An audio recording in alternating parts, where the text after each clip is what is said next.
Yaani kuna mambo mengine unaogopa hata kumwambia mtu yeyote, hata mume wako. Kuna muda fulani unaogopa yani hata kumwambia yanayokusibu. Yani unahisi atanionaje? Mbona zamani sikuwa hivi? Unahisi atanionaje kwa sasa hizi? Au ataona kwamba namchiti? Yani hamu ya tendo la ndoa kabisa kwako imeisha. Yani hamna.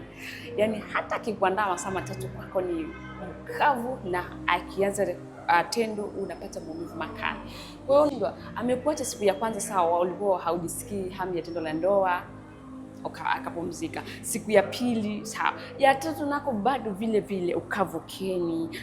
Baada ya kumaliza tendo unapata na michubuko, yani unajikuta unapata maumivu makali, unashindwa kumwambia. Lakini baada wakati wa tendo unaendelea, kwa ndani panaumia, ni kama kuna kitu anagusa, yani unapata maumivu makali kama kuna kitu anagusa.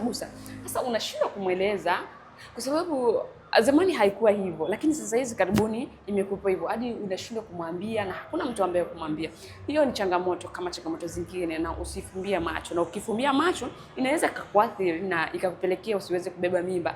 Au kwa sasa hizi hiyo changamoto ambayo inakufanya usiweze kubeba mimba, inawezekana inasababishwa na hiyo changamoto ya maumivu wakati wa tendo la ndoa. Kwa sababu haya maumivu yanaweza kukupelekea wewe kuavoid zile siku za ovulation.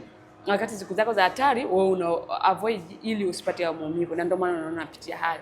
Lakini pia kuoga inaashiria hormones zako hazijakaa vizuri, na ndio maana unaona napitia hali ya hiyo ya ukavu ukeni. Lakini pia hiyo changamoto kuoga inaashiria kwamba maambukizi kwenye via vyako vya uzazi, yani unakuwa na uchafu sehemu zako za siri, na ndio maana unatokea hiyo. Kwa hiyo ukitaka kuondokana nayo lazima upate dawa sahihi kwa ajili ya kukusaidia kuondokana na hiyo changamoto.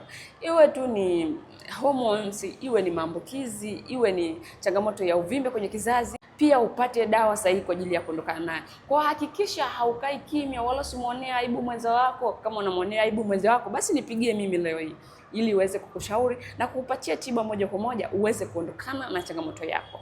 Naitwa Madam Bahati na ni bahati kukuona video hii.